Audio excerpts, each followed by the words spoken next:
And we'll get these tubes out one at a time.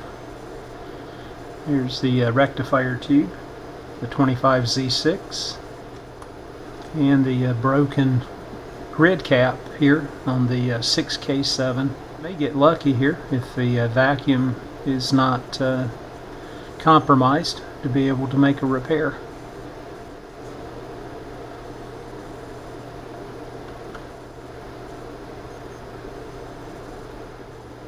And the chassis being so tight, to get the other tube out here, I'm going to try just pushing here from underneath. And I got it to pop out that way instead of pulling on the glass base itself. That's the 6 alpha 8 tube.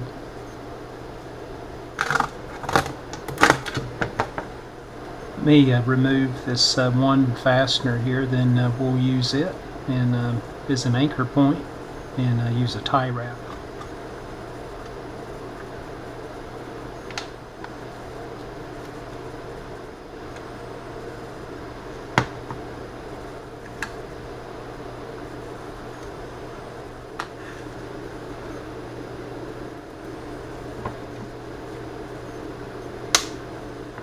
So we can get this old line cord out of the way as well.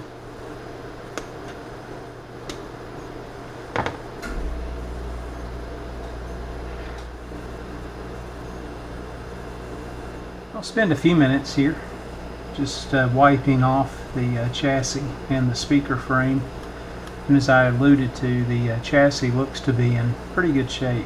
Just very few little rusty places.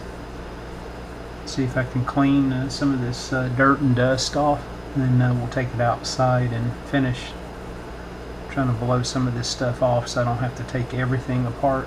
Nothing more than just a wipe down of the chassis at this point, just a little rust right in here. We'll try to remedy at some point during the restoration.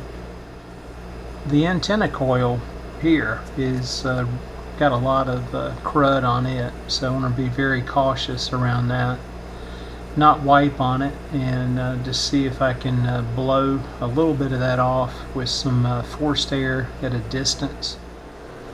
My initial cleaning here, not too bad, and you can see I got this one cap tucked in here underneath the tuning condenser, so I may have to change directions and end up taking things apart to be able to get to that.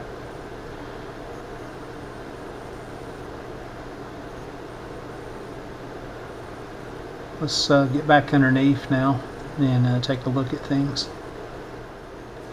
Okay, you'll notice I got my meter out. First thing I'm going to look at, if you look at the schematic here that I'm placing in the picture-in-picture, you'll see that the field coil resides in the middle of the two electrolytic capacitors here. So I'm going to just look at DC resistance here on the positive lead here, back down to this point on the rectifier tube, and let's just check resistance here and see if we're close to 450 ohms like they call out on the schematic, and 459. So just an indication here that the field coil itself appears to be okay. Just an initial test. I'm going to go ahead and cut these capacitors out. The negative side here appears to be soldered back to the chassis itself, and that's what the schematic indicated as well. Let me get this other side out and be cautious here around this coil.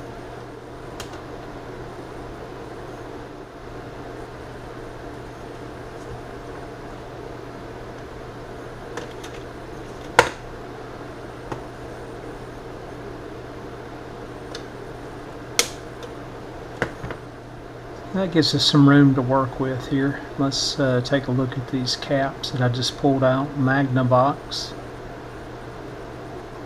and it is a 20 microfarad, 350 volt, and the schematic called for 220s. Let's see if this is the same.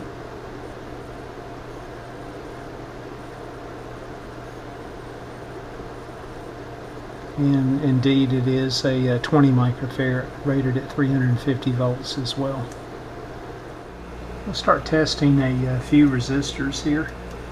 As noted on the schematic, you can see there in the picture-in-picture, R6 here.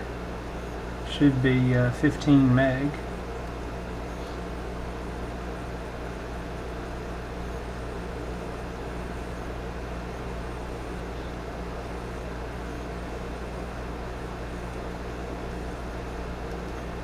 And it looks like this resistor is open. Make sure my meter's not playing tricks on me.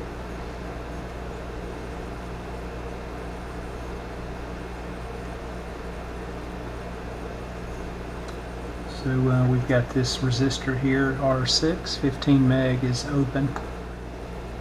And R7 located here looks to be reading high as well.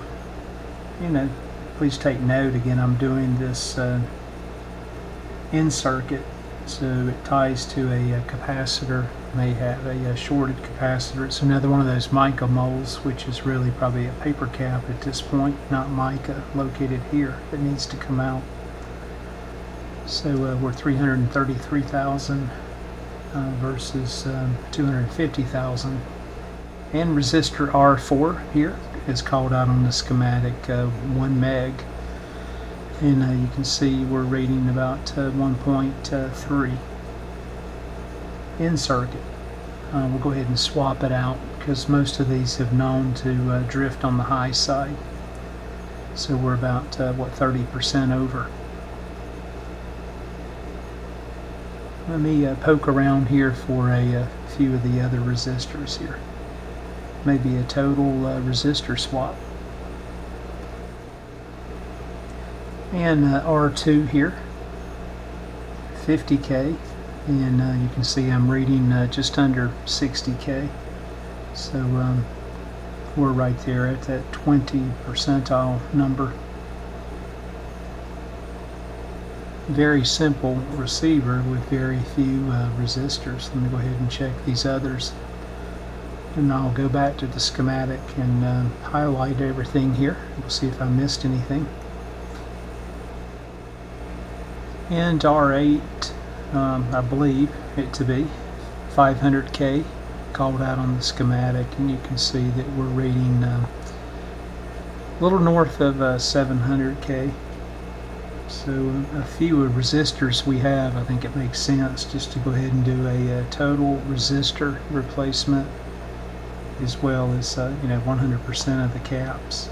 Or maybe a couple mica caps here I'll look at closer that I may be able to leave. This one over here, as I noted, being a mica mold, probably paper. We'll look at the value and get that sucker out of here as well. Alright folks, I'm going to do this work off camera because I'm going to have my hands all down in here. Come back and provide an update along the way. Thanks for watching.